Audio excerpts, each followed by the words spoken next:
Jai Hind to all. Today I will explain the modern trends of Indian art. तो बच्चों मैं first point में आपको previously chapter की कुछ जानकारी दोहराते हुए मॉडर्न ट्रेंड्स के बारे में एक्सप्लेन करूँगी।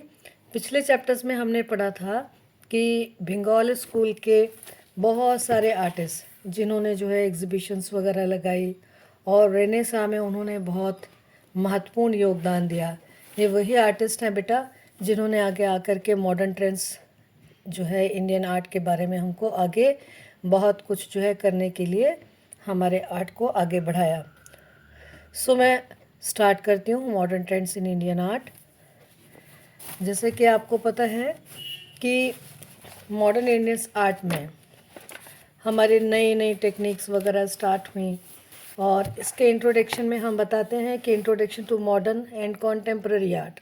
इसको समझने के लिए हमको आगे पढ़ना पड़ता है। जैसे as the word of itself suggest modern means today, therefore the art which is done today is modern art.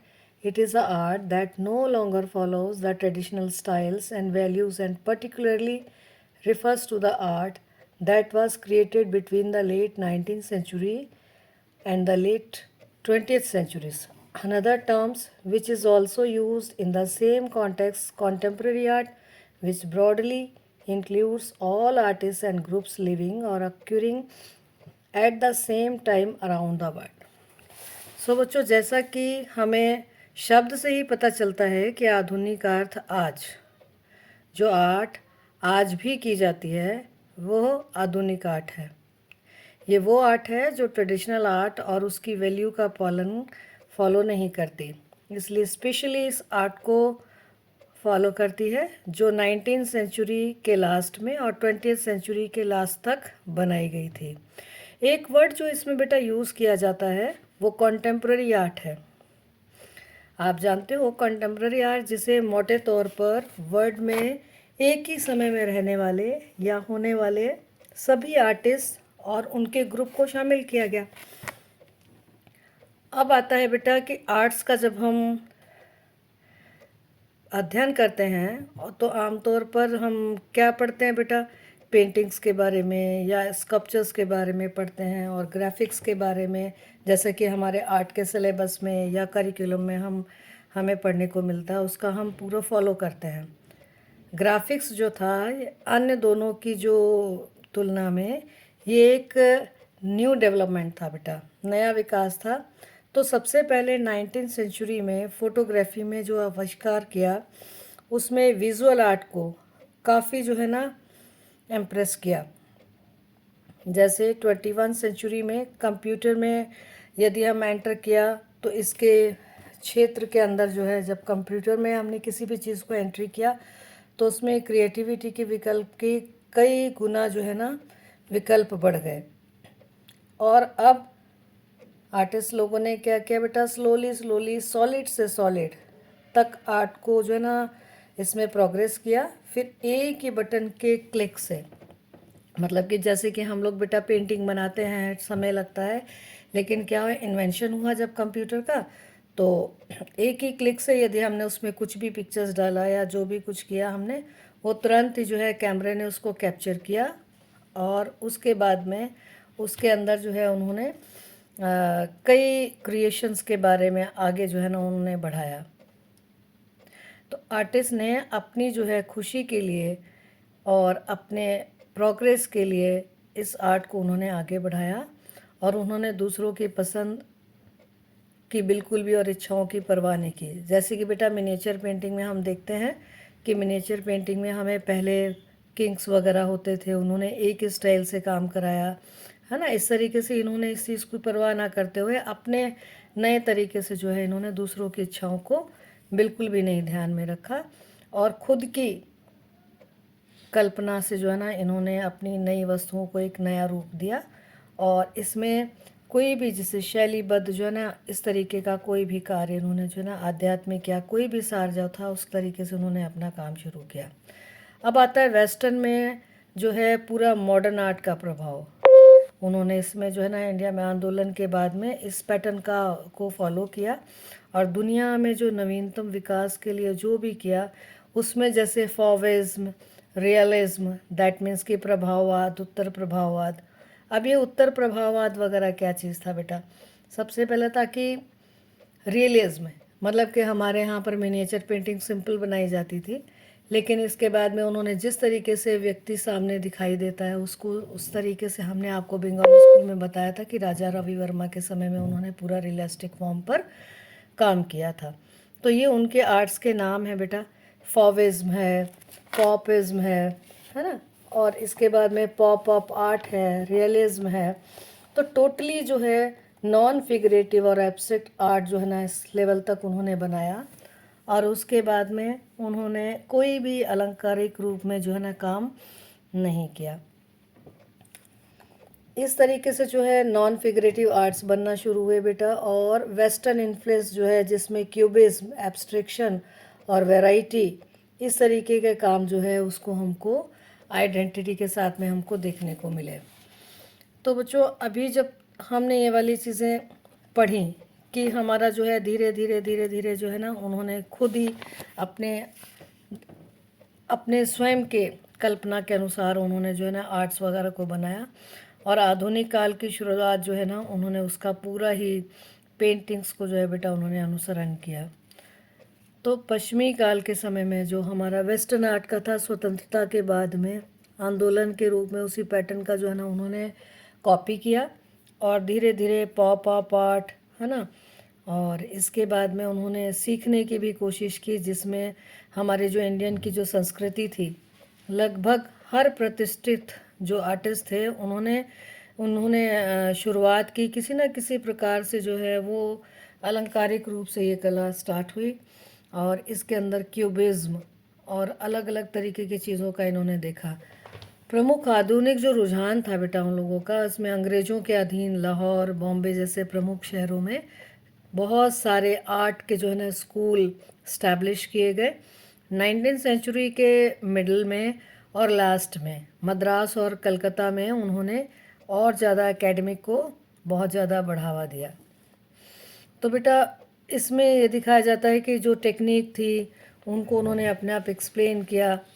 और धीरे धीरे क्या हुआ कि इस टेक्निक का जो भारतीय संविधान के लिए जो मंच लाया 1947 में, उसमें लिटरेचर, साइंस और आर्ट्स की लगभग कई सारी जो है ना शाखाएं जो हैं नई टेक्निक्स को लेकर के डेवलप हुई, जिसमें रविन्द्रनाथ टैगोर ने जो है ना पेंटिंग करने वाले हर पहले जो व्यक्ति थे, कौन लेकर के आया था बेटा इसमें सबसे पहले पेंटिंग का जो टेक्निक, नई टेक्निकों का विकास करने के जो लेकर के आया था, वो रविन्द्रनाथ टैगोर थे। ये पेंटिंग करने वाले भारत के पहले व्यक्ति थे, जिसमें राजा रवि वर्मा, अमृता शेरगिल, अवनींद्रनाथ टैगोर और उनके कई स्टूडेंट्स, जो उस समय कॉन्टेम्प्रेरी आर्टिस्ट के लिए एक उन्होंने जो है ना लंबा सफ़र को तय किया। और अब हम देखते हैं कि बेटा कि जो हमारी आधुनिक जो भारतीय कला थी, उसके ऊपर जो है ना उनके प्रमुख स्थलों पर हम चर्चा करते हैं। सपोज़ बेटा हम देखते हैं कि राजा रवि वर्मा, तो सबसे पहले जो है बेटे हम इसके जो आर्टिस्ट हैं उनके बारे में जानेंगे, जैसे कि अवनींद्रनाथ टैगोर, गगनेंद्रनाथ टैगोर, रविंद्रनाथ टैगोर एंड अमृता शेरगिल, देवी प्रसाद राय चौधरी, एम.एफ. हुसैन, राम किंकर वैज, राजा रवि वर्मा, यामिनी रॉय और बहुत सारे ऐसे भी आर्टिस्ट थे जो कि बंगाली स्कूल से ही इधर सेट हुए थे, एन.एस. बेंद्रे, बी.एस. सान्याल। तो राजा रवि वर्मा के समय में बेटा जो इंडियन ट्रेडिशनल आर्ट थी, उनके अंदर यूरोपीय टेक्निक का जो है ना सबसे पहले मिश्रण हुआ, जिसमें वो पहले ऐसे व्यक्ति थे जिन्होंने ऑयल पेंट को जो है ना उसको पेंटिंग्स के ऊपर जो है वो उनके अंदर उन्होंने यूज़ किया। और हिंदू डेंसिटी के ऊपर, हिंदू जो है ना मैथोलॉजी के अंदर उन्होंने उनकी कथाओं के ऊपर उनको अपना एक सब्जेक्ट बनाया और उनके ऊपर ऑलियोग्राफ भी बनाया, जिसका परिणाम ये निकला कि ये आर्ट जो थी वो जनता तक पहुंच गई। और इसमें आर्ट इतनी ज़्यादा खूबसूरत थी कि वो जो चित्र थे अब हम उन्हें एज अ कैलेंडर में देवी देवताओं की कल्पना भी करते हैं। 20वीं सेंचुरी के शुरुआत में बंगाल स्कूल आर्ट आया था, जिसमें भारत की जो है बहुत ज़्यादा अच्छा कल्चर जिसमें समृद्ध कल्चर और संस्कृति की इसमें प्रेरणा ली। और इसके अंदर जो है बेटा ई.बी. हेवल वगैरह भी थे कलाकार। उन्होंने रेनेसां करके जो है भारतीय चित्रकला को आगे लेकर के आया, जो कि बिल्कुल ही ख़त्म होने वाली थी। ये आपने बंगाली स्कूल में पढ़ा था। और लंबे समय तक जीवित रखने के लिए इनको फिर किस में रखा गया? म्यूज़ियम्स में रखा गया। उन्होंने अंग्रेज़ों द्वारा नष्ट की गई जितनी भी आर्ट की जो पेंटिंग्स थे, जो कुछ था, उन्होंने उसको सम्मान वापस दिलवाया। अवनीन्द्रनाथ टैगोर ने स्कूल की शुरुआत की बेटा। अवनीन्द्रनाथ टैगोर एक इंडिजिनियस स्टाइल के पेंटर थे। इन्होंने बंगाली स्कूल को में जो है ना विद डिसिप्लिन के साथ में उन्होंने सिखाया। और गगनेन्द्र नाथ टैगोर एक ट्रेडिशनल बंगाल पेंटिंग उन्होंने बनाए थे। रविन्द्रनाथ टैगोर फेमस पोइट भी थे और स्टार्टिंग में पेंटिंग में वो 67 ईयर्स एज के थे और उन्होंने फोकस किया था एक्सप्रेशनिज्म को, प्रभाववादी के ऊपर। तो बेटा धीरे धीरे करके इस समय पर ईमानदारी से, और जब लोग ई.बी. हेवल और लेडी हेरिंगम ने इसमें आगे हाथ मिलाया, तो उसके बाद में नंदलाल बोस, विनोबा बिहारी मुखर्जी और बंगाल स्कूल के ही जितने भी आर्टिस्ट थे, रविन्द्रनाथ टैगोर के द्वारा जो है एक बहुत बड़ा शांति निकेतन जो है कॉलेज इस्टेब्लिश किया गया और इसका नाम कला भवन भी रखा गया, जिसकी जो है ना बेटा नींव जो रखी 1919 में ये स्टार्ट हुआ था। और बंगाली स्कूल के आर्टिस्ट लोगों ने ही जो है ना कॉन्टेम्प्रेरी आर्टिस्ट अमृता शेरगिल की जितनी भी बेटा उनकी वेस्टर्न टेक्निक थी, उनको उनमें से जो है ना उन्होंने आगे इसको सीखा। और इसके बाद में इस पूरे ग्रुप ने फ्रांस के पोस्ट इम्प्रेशनिस्ट कलाकार में सबसे पहली जो है ना ये महिला कौन सी थी? Amrita Shergil. Art education Paris की थी इनकी और ये इमाज हुई थी 1930 में। इंडिया की ब्यूटीफुल कैनवास इन्होंने 28 ईयर्स में बनाए थे बेटा। एक बहुत बड़ा बदलाव 1943 में बंगाल के अकाल की पृष्ठभूमि में कलाकारों के जो ग्रुप था उसमें गठन में आया, जिसमें हज़ारों लोगों की जान चली गई थी बेटा। 1943 का वो टाइम था और सेकेंड वर्ल्ड वार जो था ये उस समय का टाइम था। जितने भी आर्टिस्ट थे, प्रदोष गुप्त वगैरह, गोपाल घोष, रतिन मैत्रा, मजूमदार, शुभो टैगोर और प्राणपाल थे, इनका एक बेहतर चरित्र था और पुराने बंगाली स्कूल से ये मुक्त होने के लिए चाहते थे। और उन्होंने बुनियादी तौर पर जो है रंग और उनके बनावट पर बहुत ध्यान दिया, पेंटिंग्स पर। और मॉडर्न आर्ट के अंदर बड़ा विद्रोही जो था 1947 में, तुरंत बाद प्रोग्रेसिव आर्ट के ग्रुप ने मुंबई में शुरू किया। इसका गठन जो था औपनिवेशिक अकादमी और दोनों सीमाओं में बंगाली स्कूल राष्ट्रवादी जो थे, उन्होंने जो रेनेसां किया था, वे लोग जो है ना आगे बढ़ रहे थे।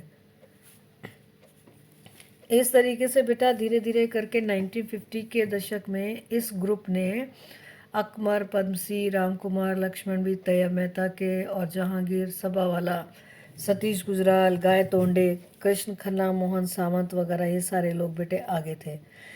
तो बच्चे हम लोग आगे पढ़ेंगे। ये जितने भी देखो बेटा नेम्स हैं हमारे पास, राम किम्पर वैज, राजा रवि वर्मा, जैमिनी रॉय, इनकी जो है पेंटिंग्स थी। और इनके ही आगे से जो स्टूडेंट्स थे उनके भी आगे से बेटा ग्रुप बड़े हुए थे। जैमिनी रॉय ने स्टार्टेड किया था कालीघाट का पट्टचित्र। कालीघाट जो है वो बंगाल का एरिया है जिसमें कालीघाट के पट्टचित्र बनाए गए थे। मेन फोकस किया था इन्होंने ग्लोइंग कर्व्स और बोल्ड लाइंस पर। आपने देखा होगा मदर एंड चाइल्ड पेंटिंग हमने पढ़ा था, जिसमें देखा था कि प्लेन बिल्कुल लाइंस में ड्राइंग था और उसके अंदर पूरा ट्रेडिशनल आर्ट का बेटा पूरा ब्यूटी फोक आर्ट की दिखाई गई थी। इसी तरह से हम पेंटर्स, स्कल्पचर्स, आर्टिस्ट और ग्राफिक पेंट्स के बारे में भी हम जानते हैं, जिसमें अमरनाथ सहगल हमको आगे पढ़ने को मिलेगा, अनुपम सूद है, धनराज भगत हैं। अर्लिया जो है इंडियन पेंटर्स हैं इसमें बहुत सारे। राजा रवि वर्मा के पेंटिंग्स बेटा, जैसे राजा रवि वर्मा का पेंटिंग हमको देखने को मिलता है कि अपने बुक के अंदर इनका पेंटिंग है प्राइड राजा रवि वर्मा का, Rama vanquishing the pride of ocean. Raja Ravi Varma ने इस पेंटिंग को बनाया 19th सेंचुरी में ऑयल कलर्स और कैनवस के साथ में। ये इसका कलेक्शन बेटा चित्रशाला मैसूर कर्नाटका में है। वाल्मीकि रामायण एपिसोड से लिया गया इसका पार्ट है बेटा, जिसमें ये दिखाया गया है कि रामा हेल्ड बाय सी, रामा जो है वो समुद्र के लिए जो जा रहे हैं उनमें वरुण और उसके स्कॉट हैं, और ये कैप्चर करा इन्होंने पूरा किस तरीके से वरुण को जो है ये स्कॉट कर रहे हैं जब वो अपना बांध बनाने के लिए बेटा गए थे लंका के लिए। इसी तरह से mother and child, mother and child में हम देखते हैं जामिनी रॉय का पेंटिंग जिसमें प्लेन कलर्स है, वाटर कलर के, टेम्परा कलर्स, ये नेशनल गैलरी में है। इसमें मदर को दिखाया गया है कि उसने बच्चे को एक होल्डिंग किया हुआ है left arm on left side में, और हेड थोड़ा सा टिल्टेड है, और वेयरिंग साड़ी उन्होंने डार्क ब्राउन कलर का और वाइट बॉर्डर है। धीरे धीरे करके आप देखते हो कि इसका बैकग्राउंड पूरा का पूरा बेटा प्लेन है, और इसके बाद में yellow occur, white colour, ornaments, flowers highlight किए गए बेटा इसके अंदर। हल्दी ग्राइडर्स में हम देखते हैं कि पेंटिंग्स हैं अमृता शेरगिल की जो कि मॉडर्न आर्टिस्ट थी। ऑयल और कैनवस पर इन्होंने बहुत ही इंडिया की जो लेडीज़ के बारे में उस समय की कंडीशंस को देखते हुए इन्होंने उनके ऊपर बहुत ज़्यादा फोकस किया था बेटा। इस पेंटिंग में ये बताते हैं कि ये अमृता शेरगिल की ग्रेट एम्पैथी थी। ये रूरल, पुअर और ऑथेंटिक इंडियंस के बारे में बहुत सारे पेंटिंग्स बनाया करती थी, खास करके बेटा लेडीज़ के लिए। डोमेस्टिक इंडियन हाउस होल्ड इसमें दिखाया है, पारिवारिक जो है घरेलू काम इसमें वुमेन दो हैं सिटिंग, बैठी हुई हैं जिनके हेड्स कवर्ड हैं, डार्क फेसेस हैं, और ये टर्मरिक को ग्राइंड कर रही हैं। एक यंग गर्ल इनके पास में बैठी हुई है जो उनकी जो है ना हल्दी जो है पीसने के लिए उनको जो है ना मदद कर रही है। दो फेस जो है बेटा वो विजिबल हिडन टाइप से दिखाई दे रहे हैं, उनमें ट्रीज के पीछे दिखाई दे रहे हैं। अब आप देखते हो बेटा इसके अंदर मदर टेरेसा, मदर टेरेसा जो है MF हुसैन मकबूल फिदा हुसैन जिनका पूरा नाम है। ऑयल एंड एक्रेलिक कलर के ऊपर इन्होंने कैनवस पर बनाया 1980 AD सेंचुरी के अंदर इन्होंने। ये पेंटिंग जो है national gallery of modern art में है। पेंटिंग का डिपिक्शन ब्लैक और बोल्ड लाइंस इसमें यूज़ की गई हैं। डिपिक्टेड फ्लोइंग ड्रेपर्स, उनका जो ऊपर का जो कपड़ा है सिर पर पहनने वाला वो फ्लो हो रहा है बेटा ड्रेपिंग। इसी से इनकी पहचान है कि ब्लू बॉर्डर, वाइट साड़ी, एक साइड में शेल्टर है जिसमें दो गर्ल जो है ना ऑर्फन के अंदर दो गर्ल्स को दिखाया गया, और अदर साइड में सिक पर्सन को उनके नीज के ऊपर दिखाया गया है। Right palm rise from the blessing, और राइट हाथ जो है उनका हथेली जो है वो ब्लेसिंग्स के लिए उठ रही है। MF हुसैन की जो ड्राइंग करने की जो टेक्निक है उसमें शार्प लाइंस, कलर जो है flat light dark tones use किए गए, और वो फुल एक्सप्रेशंस के साथ में किया गया है। बच्चों में आगे के जो आपकी ग्राफिक पेंटिंग्स हैं वो मैं आपके नेक्स्ट वीडियोस में बताऊंगी। आज के लिए इतना ही बेटा, आपके लिए थैंक यू।